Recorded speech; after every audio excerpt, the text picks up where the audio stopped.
Apa itu nepotisme? Nepotisme merupakan jenis khusus dari konflik kepentingan yang timbul ketika seorang pegawai birokrasi atau pejabat publik dipengaruhi oleh kepentingan pribadi ketika menjalani tugas.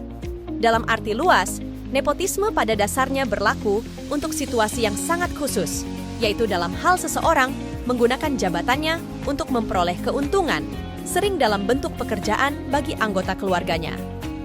Lalu, apa saja contoh dari nepotisme? Di era Orde Baru, isu nepotisme muncul mengenai pengangkatan anggota MPR yang mempunyai hubungan darah dengan pejabat atau anggota MPR terpilih. Contoh lain adalah seorang penyelenggara negara mengangkat anak atau sanak keluarganya untuk menduduki jabatan tertentu yang secara melawan hukum, seperti tanpa melalui rekrutmen resmi atau menggunakan kekuasaannya meloloskan keluarga kroninya, meskipun tidak memenuhi syarat. Pengertian dan dampak nepotisme. 1. Nepotisme ikatan keluarga. Jenis pertama dari nepotisme adalah ikatan keluarga. Nepotisme ini paling banyak terjadi dan paling mudah dikenali. Contohnya, dalam posisi jajaran staf, banyak diisi oleh satu keluarga. Hal ini bisa diketahui dengan mudah dengan melihat nama belakang atau kemiripan wajah. 2.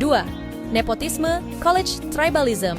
Nepotism college tribalism dilakukan berdasarkan asal kampus atau jurusan kampus yang sama. Contoh nepotisme ini yaitu di suatu perusahaan yang dipimpin oleh bos dari kampus Z.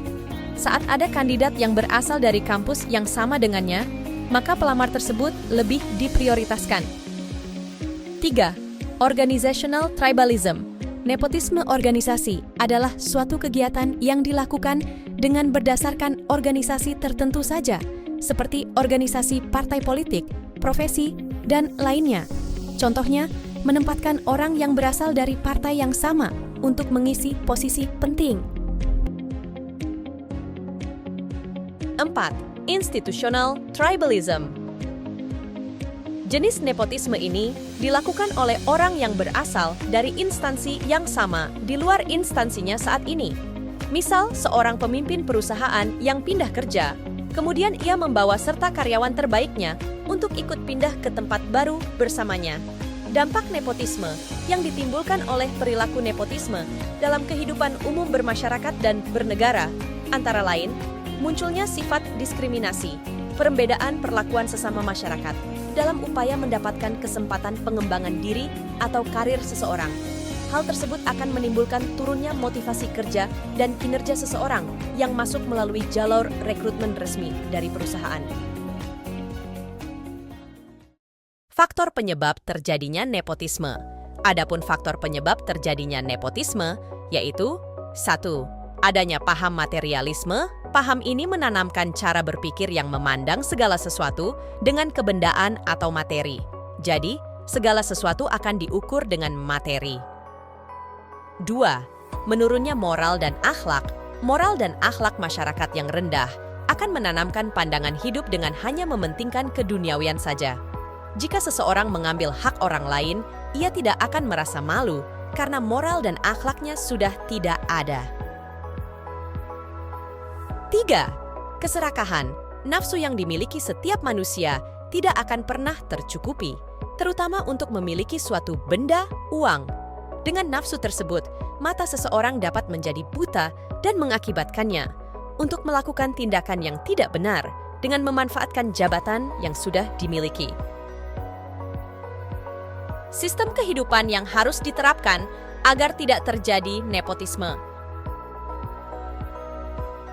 Beberapa upaya dalam menyelesaikan permasalahan tersebut antara lain adalah pemerintah harus transparan dan akuntabilitas, diadakannya sosialisasi dan pendidikan mengenai KKN, penegakan hukum yang adil, kesadaran masyarakat yang tinggi, dan peningkatan kualitas sumber daya manusia.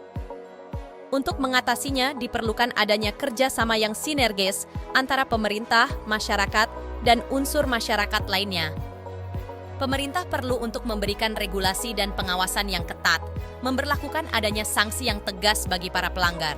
Sedangkan masyarakat juga harus memiliki kesadaran yang tinggi dalam menjaga kondusivitas bangsa untuk membangun negara yang stabil. Berbagai ancaman baik dari segi ideologi, politik, sosial, budaya, pertahanan, dan keamanan merupakan hal yang selalu perlu diperhatikan.